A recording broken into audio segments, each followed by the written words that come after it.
Muy bien, los referentes teóricos, parte 2.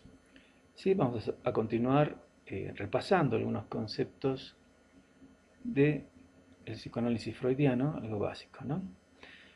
Sí, como verán, esa foto dice Carla. Bien, el psicodiagnóstico en el modelo del psicoanálisis. Bien, veamos ahora los mecanismos de defensa, ¿no? Algunos desarrollos teóricos. Veamos, según su posición tópica, el yo lidia con las pulsiones del ello, ¿sí? Cuando el ello le dice, ¿qué tal si te llevas eso a tu casa? ¿No? ¿Qué tal si haces esto que no está muy permitido que digamos? ¿Sí? ¿Qué tal si te das ese gustito que tanto te mereces?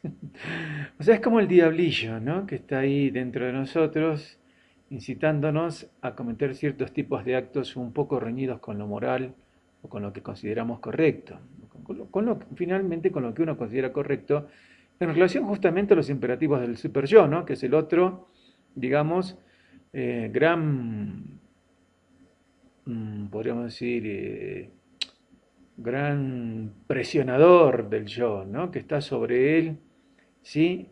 Hipervigilándolo. Entonces los imperativos del super yo y también las exigencias de la realidad, ¿no? El yo entonces en medio de la realidad tiene también situaciones que le causan angustia. Entonces el yo lidia contra las pulsiones del ello, el super yo, exigencias de la realidad, y cada uno de estos tres, digamos, le causa angustia. El yo, en lo económico, se liga a procesos psíquicos, al recibir la energía pulsional se contamina de acuerdo al proceso primario, el cual es compulsivo y repetitivo. ¿Sí? Entonces el yo también tiene cierta contaminación de procesos primarios en todo ese movimiento de energías psíquicas que se dan en el aparato psíquico. Entonces en lo dinámico, el yo, como polo defensivo, ¿sí? Activa las defensas que actúan por percepción de angustia, ¿no? Entonces, algo que causa angustia, incomodidad, que es muy desagradable para el yo, ¡prac!, se activan las defensas. La activación de las defensas o de los mecanismos de defensa es inherente al funcionamiento psíquico, es decir, eso funciona en todos, ¿no? Tanto en personas normales como en personas en situación patológica, ¿sí? Y depende de la modalidad de empleo y del momento evolutivo del sujeto y también de la cantidad de defensas que se pongan en movimiento. Es decir, todos siempre estamos activando nuestras defensas de una forma o de otra. Los mecanismos de defensa entonces son procesos psíquicos inconscientes. ¿Sí? Entonces sabíamos que el yo tiene una buena parte que es inconsciente y ahí entonces es donde se mueven defensas. ¿Sí? Los conceptos de mecanismos de defensa. A ver, veamos algunas defensas. La proyección, ¿no? Cuando el sujeto expulsa de sí mismo cualidades, deseos que no reconoce o rechaza de sí mismo y los localiza en otro. O sea, por ejemplo, los racistas que no reconocen que son racistas, según ellos están defendiendo de otro grupo étnicamente diferente, que ellos sí son los malos, ¿no? Entonces, proyectan su racismo en otras personas que por ahí son de otro grupo étnico, que no les hicieron nada, pero según ellos mismos potencialmente les pueden causar. Eso es una idea, por ejemplo. O un ejemplo más vulgar o más simple, ¿no? Los narigones piensan que los demás son narigones, ¿no? Proyectan en sí mismos, con todo respeto a los que tienen una noble nariz griega, ¿sí? ¿No? Proyectan hacia otros esa cualidad de sí mismo, ¿no? Y lo localizan en otro. Esa es la proyección. No, como que el ladrón piensa que todos son de su condición.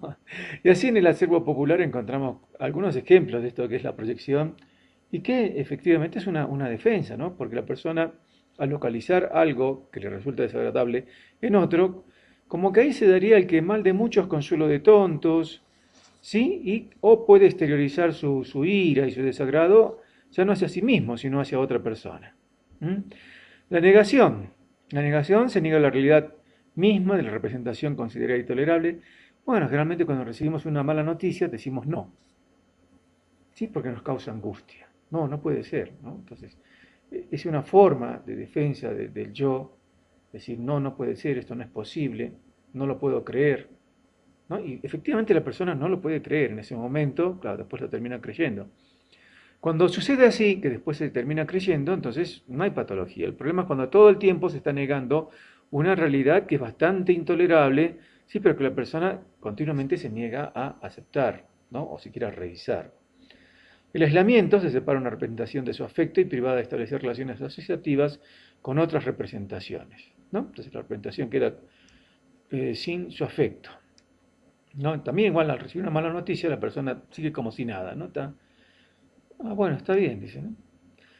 Bien, la anulación, el yo se esfuerza en hacer como si algo no hubiera pasado, ¿no? Anular algo, ¿sí? Ciertos malos recuerdos por ahí, situaciones quizá humillantes que uno pudo haber tenido, se anulan y cuando uno las recuerda son intolerables y después, bueno, lo olvidamos de vuelta.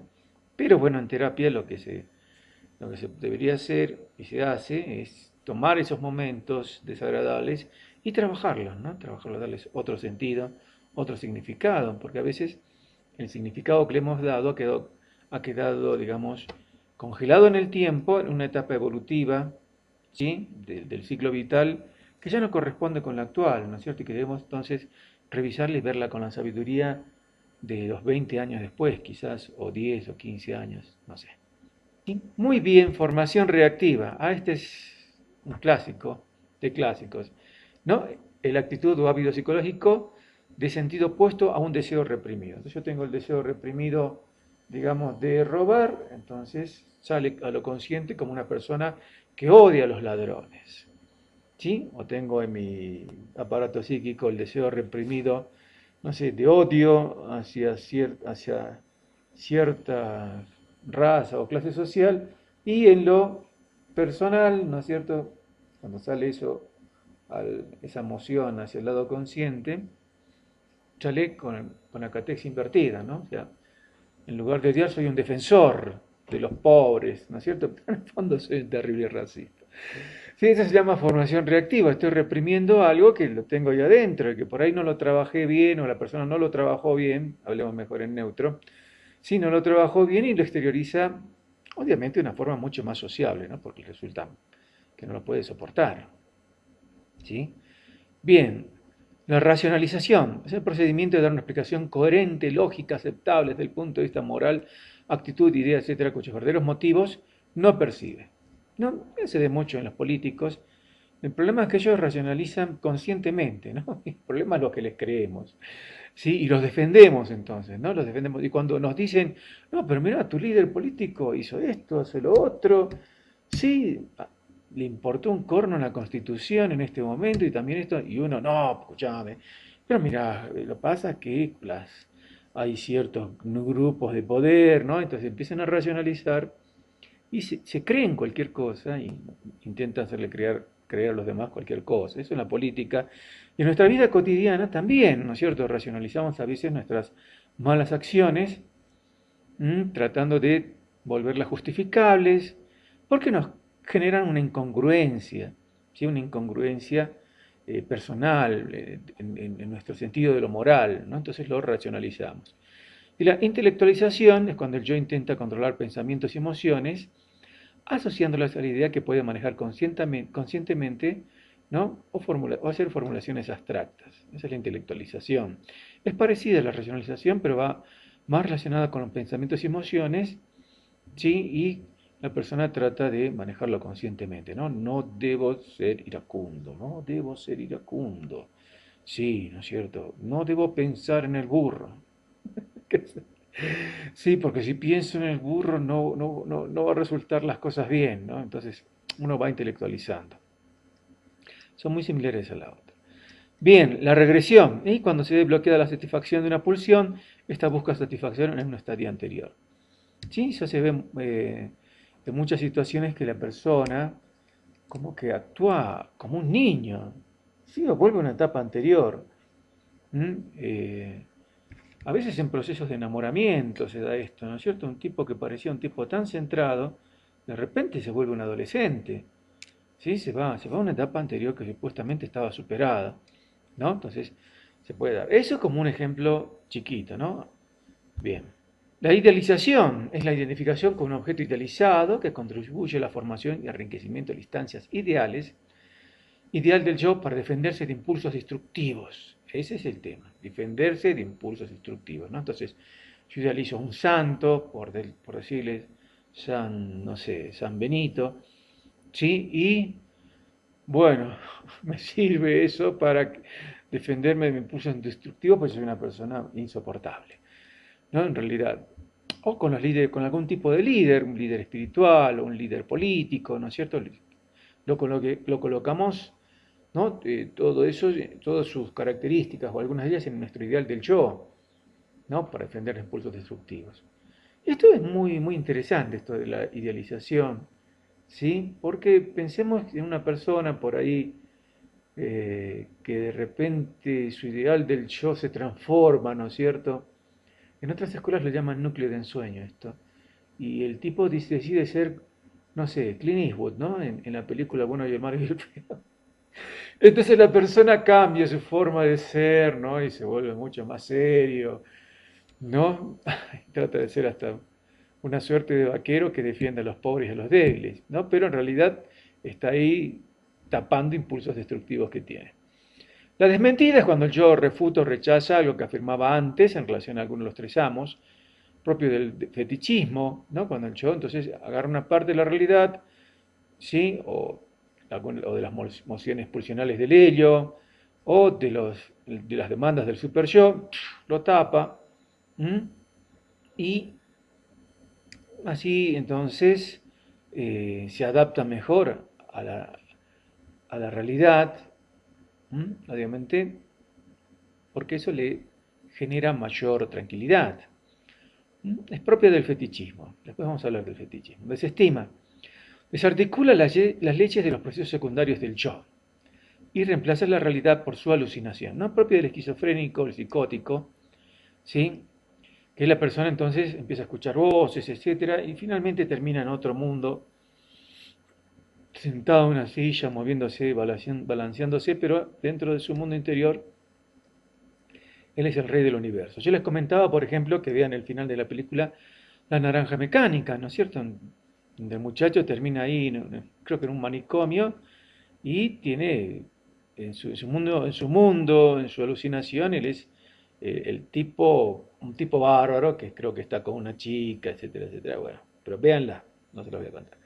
Bien, represión. Actúa frente a las amenazas del ello como organizador del aparato psíquico.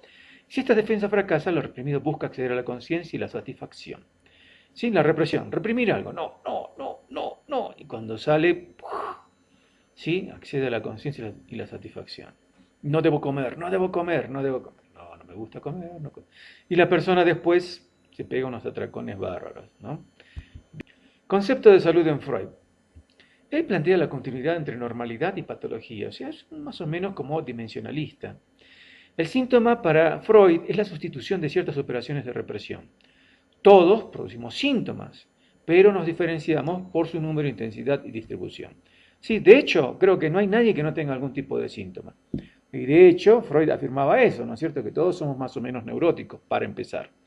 ¿Sí? Nadie supera bien el complejo de Edipo. ¿Mm? Y que la plena organización genital implicaría justamente superar bien el complejo de Edipo, es decir, buscar una pareja fuera del hogar, ¿no? Fuera del hogar original, originario de uno, ¿no? Y que dentro, digamos, de unas normas mucho más realistas,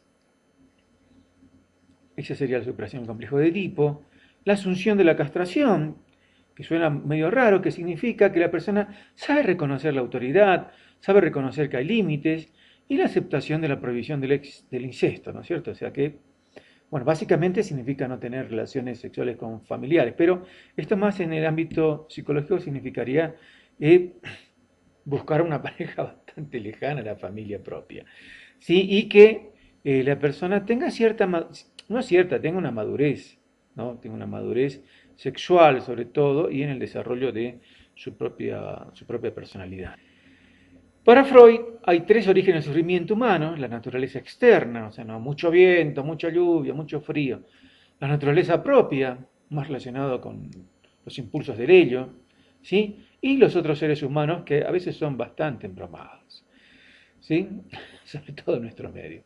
Bien, otras fuentes, la restricción de la sexualidad, ¿no? La restricción de la sexualidad es una fuente de sufrimiento, porque no podemos dar rienda suelta a todos nuestros impulsos sexuales, ¿sí? Y por eso hay negocios por ahí, ¿no es cierto?